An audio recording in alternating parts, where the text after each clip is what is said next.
अर्रहमान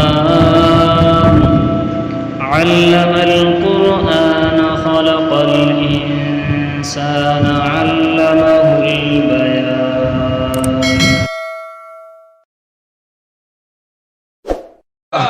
ये मजलूम तबका की आवाज में उठा रहा हूं। अभी लॉकडाउन का वाकया मैं क्या बताऊं, दिल का घाव मैं कितना दिखलाऊं। 15 मिनट तो यूं ही पार हो गया। हॉस्पिटल के जीना पर एक मस्जिद का इमाम मुंह ऐसे छुपा कर रो रहा था, ऐसे छुपा के आंसू पोंछता था मस्जिद का इमाम। एक मौलाना साहब गए तो देखा कि मौलाना और रो रहे हैं। रुके, क्या मौलाना साहब क्या हुआ, आपको काहे रो रहे हैं? नहीं कोई बात। उन्होंने आंसू छुपाने की कोशिश की लेकिन नहीं छुपा नहीं आंसू। बताइए ना बताइए ना, कोई प्रॉब्लम कोई परेशानी? नहीं कोई बात नहीं, जाइए ना। बहुत जिद करने पर हजरत मेरी अहलिया अभी अंदर भर्ती है, डिलीवरी का मामला है, बड़ा ऑपरेशन होना है। डॉक्टर का कहना है कि 20,000 फीस है, अभी 15,000 जमा कीजिए तब हाथ लगावेंगे। अब मेरे पास 7,000 रुपया है। मस्जिद के खजांची को मैंने कहा कि 1 महीने की एडवांस तनख्वाह दे दो। मस्जिद का खजांची कहता है कि फंड में पैसा नहीं। मैं थके कदमों से यहाँ आकर अल्लाह के सुप्रीम कोर्ट में अपना आंसू भेज रहा हूँ सिफारिश के लिए कि मैं सोच रहा हूँ कि 7,000 है और पैसे का इंतजाम कहां से होगा। किसी को कहिएगा नहीं हजरत। ये दर्द जब छलकता है तो अर्श इलाही में जुम्बिश आएगी और जालिमों का अंजाम बहुत बुरा होने वाला है। खुदा की कसम मुझे उम्मीद है कि हजरत मौलाना मुशीरुल हक साहब अपने असाजा की तनख्वाह मुनासिब देते होंगे। और नहीं मुनासिब देते हैं तो मुझे कह लेने दीजिए कि जो आपका रब 10,000 तनख्वाह पूरी करवाता है वही आपका रब 15,000 भी पूरी करेगा। क्या बात है। अगर आपको शक है तो ईमान में फॉल्ट है, वही 15,000 भी पूरी करेगा, आप नहीं पूरी कर सकते। इसके लिए आप बच्चों पे फीस बढ़ा दीजिए। फीस बढ़ाइए, क्यों? असाजा की तनख्वाह हमको बढ़ानी है। हमारे असाजा मुअल्लिमे कुरान भीख मांगने नहीं जाएंगे। एक साहब ने मुझको लॉकडाउन में 20,000 रुपया दिया कि आप अपनी मर्जी के मुताबिक जिसको चाहे दे दें। मैंने चुन चुन के मौलवियों को दिया। क्या बात है जी। अरे आप तो कुछ भी धंधा कर सकते हैं और हम जैसा इन जैसा जा करके सीमेंट का बोरा उठाएगा, अच्छा लगेगा? इन मुअल्लिमे कुरान जो थे मकतब में पढ़ा, उन लोगों को चुन चुन के दिया। अच्छा किया कि बुरा किया? मेरे भाइयों, बस ये मेरा पैगाम है कि हुफाज़े किराम की इज्जत अफजाई होती है तो इनके असातिज़ा जो टुकुर टुकुर मुंह ताकते रहते हैं, ये अन्याय नहीं होना चाहिए। उनके लिए भी कुछ तोहफा होना चाहिए, ये पैगाम है। और दूसरा पैगाम मेरा ये है कि दीन की खिदमत करने वालों की खिदमत करना अपना नस्बुल ऐन बनाइए।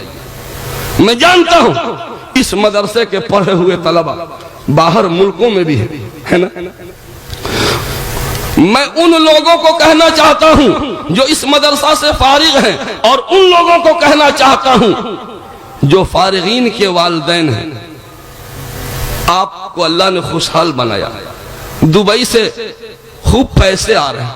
क्या ऐसा नहीं होना चाहिए कि आपका बेटा कहता कि अब्बू इस पैसे में से मेरे फला उस्ताद को 1,000 रुपया तोहफा के तौर पे दे दीजिएगा।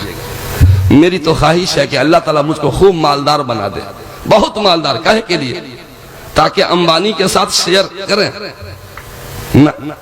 मालदार इसलिए बनूं ताकि गांव गांव घूम घूम कर जहां जहां मकतब है, दरवाजे में कुरान की पढ़ाई हो रही है, मस्जिद में जहां जहां मैं रुक करके और मुअल्लिमे कुरान से थोड़ा गरम गरम मुसाफा कर लूं। 1,500 जो तो आप भी किया कीजिए। आप भी जहां गुजरे अब देखे कि मकतब चल रहा है, दरवाजा पे गाड़ी रोको रोको गाड़ी, जो 1,500 200 100 ये मेरी तरफ से चाय पी लीजिए। तो नहीं मेरी तरफ से चाय है तो आप कौन हुए? छोड़िए ना कौन हुए, हम मुसलमान हैं। ये मेरी तरफ से चाय कबूल कीजिए, नहीं होना चाहिए। याद रखिए, खादिमे कुरान की खिदमत कीजिएगा, अल्लाह आपकी नस्लों को तर कर देगा, आबाद करके रख देगा। बेशक। इतना अत्याचार, इतना जुल्म। खगड़िया जिला में एक मस्जिद में निकाह पढ़ाने की फीस तय है 4400 रुपया, 4400 निकाह पढ़ाने का। इमाम साहब पढ़ावेंगे और 4400 रुपया से कम नहीं, ठीक है। लेकिन आप तो खुश होंगे कि अरे बाप रे, इमाम साहब तो गदगद हो गए तब 4400। आगे सुनिए ना, 4400 रुपये में इमाम साहब को सिर्फ 400 रुपये मिलते हैं और 4000 रुपया मस्जिद के फंड में या मुतवल्ली के जहन्नम में, पता नहीं कहां। सिर्फ 400 रुपये। ये जुल्म नहीं है? मैं ये बात घूम घूम के उठा रहा हूं और अल्लाह का शुक्र है इसका नकद फायदा मुझे महसूस हो रहा है। मैं धमौल गया, मैं तकरीर नहीं कर रहा, मैं कारगुजारी सुना रहा, मैं एक मजलूम तबका की आह को सुना रहा ताकि आपको उसकी आह न लगने पाए। धमौल अरवल जिला में तकरीर किया, मस्जिद के मदरसा के जो सदर थे मुखिया जी, वो आए, माशाअल्लाह माशाअल्लाह, ये वो आवर्दी कलेमात लगे कहने। मैंने कहा मुखिया जी असातिज़ा साथ थे, मैं जहां जाता हूं इमाम और मुअल्लिम की तनख्वाह पूछता हूं, यहां नहीं पूछा मैंने, मौका ही नहीं मिला, पता ही नहीं हमको कौन उस्ताद है। तो मैं पूछता हूं, तो पूछ लिया क्या क्या तनख्वाह आपकी, तो कहा कि सबकी 10-10 हजार। मुखिया जी को कहा मुखिया जी आपसे एक बहुत जरूरी काम था।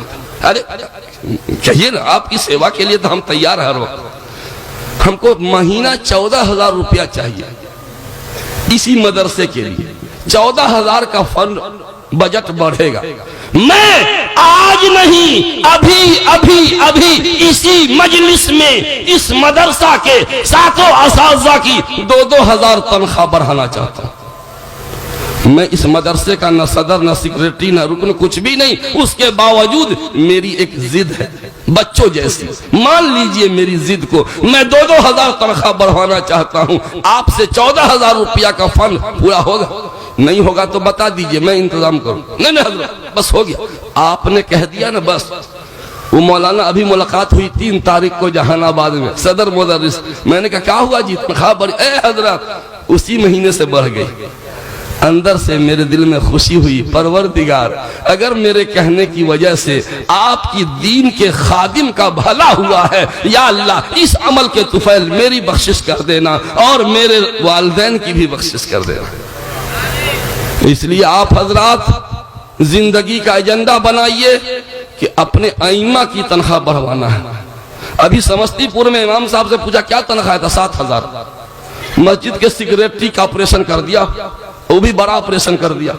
कहा सुनिए इस महीने से 3,000 बढ़ाइए, इनकी 10,000 होना चाहिए।